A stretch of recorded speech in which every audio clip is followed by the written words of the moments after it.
situation are getting much better. So I'm happy to welcome you here today, and hope you'll get a lot of good impressing and some good hours with each other and with the famous man over here. So, yeah.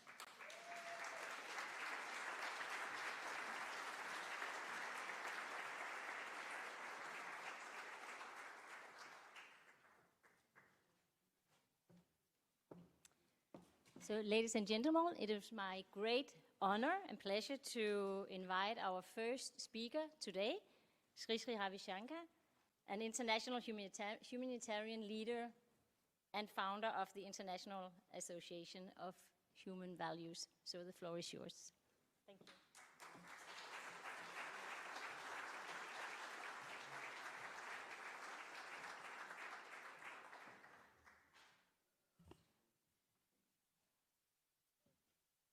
Dear members of the Danish Parliament and other dignitaries, Your Excellencies, it's so aptly said that health means not just physical health. It's mental health, emotional health, and spiritual health.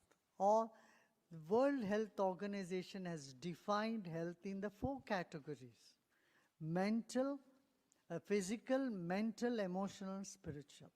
I don't know what they mean by spiritual here, but this is what is in the charter. What I would say is, we know here spirit means spirited. Like last night at 2 a.m. or this morning 2 a.m. I just woke up and I came out to my meeting room and I saw 2 young men, well dressed, lying on the street outside, totally drunk and unable to move. I don't know in what state they were.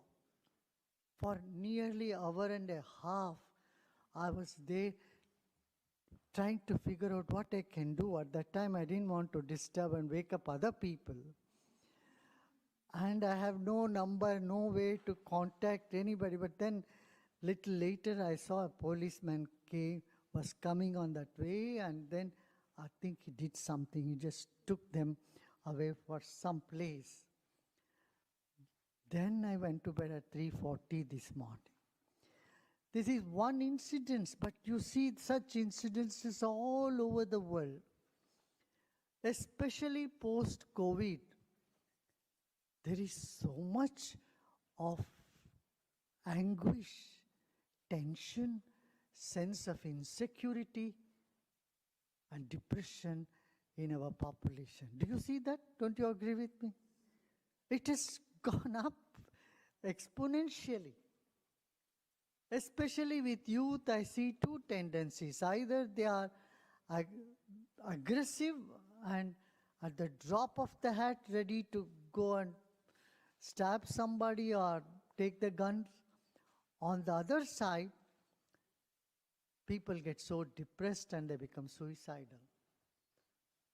We all know World Health Organization has already declared every 45 seconds, one person is taking their life away. I don't think this is a sign of civilized world. We all have to work towards mental health. A strong mind can carry along a weak body, but not the other way around. If the mind is weak, even physically you are strong, you will remain very weak. So what is that we can do to strengthen our emotional and mental health? This is where we have to pay more attention. That's good.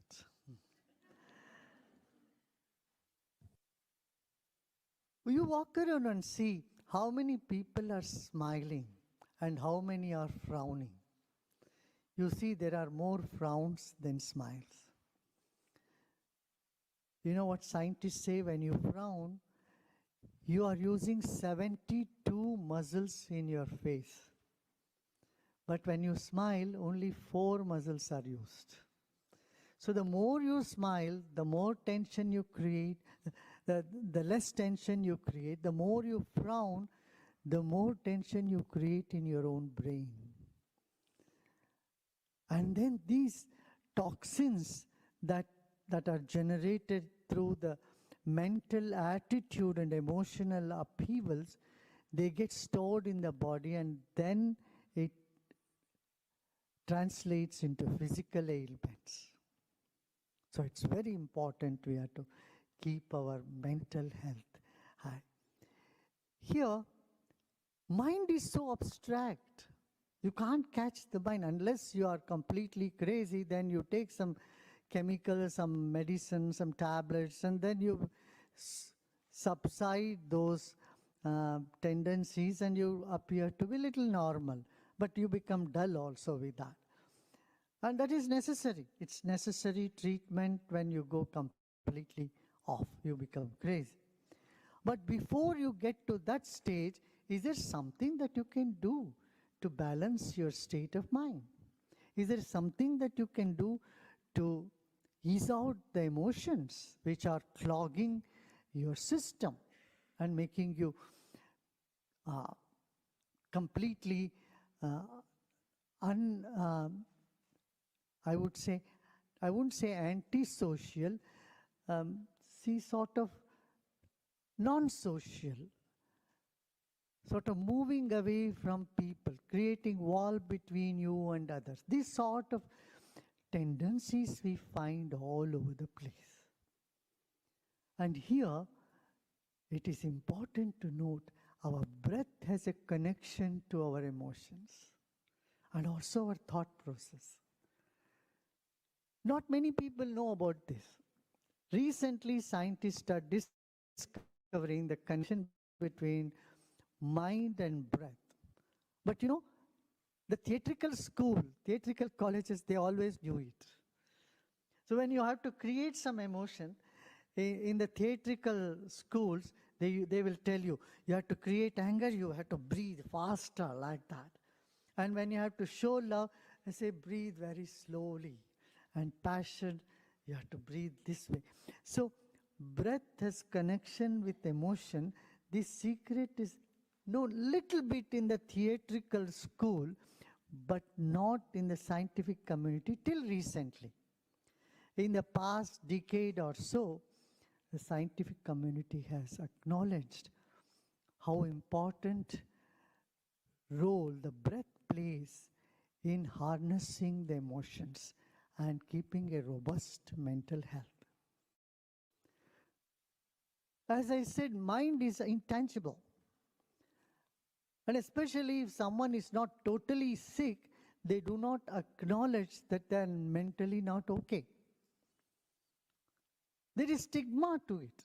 If you see someone as mentally not okay, to go to a psychiatrist, that means that's a stigma. People will not marry them. Their marriage is in trouble.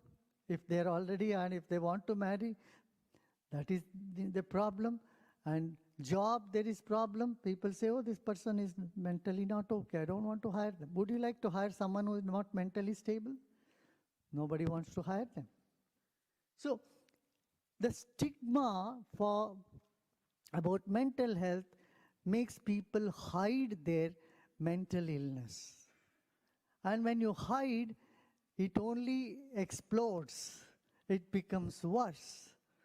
And when it becomes worse, you end up taking drugs, which for some time helps, and then later on we don't know the repercussions it has. So the impact of breathing on mental health is very, very vital. So what it does is helps you to release the stress, the pressure on the mind.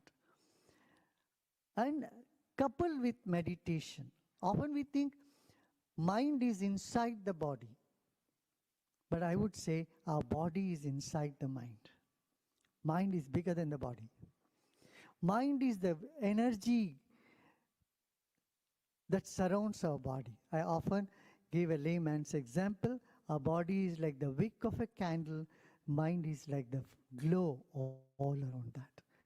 In the same way, the energy that emits from us is mind. There is difference between mind and brain. We must make sure that we educate our population on good mental health. Yoga, meditation, breathing techniques, all this has proved to be an excellent remedy both in prevention and in cure of mental illnesses. With these few words, I thank you all, and nice being with you all here in the Parliament of Denmark. Thank you.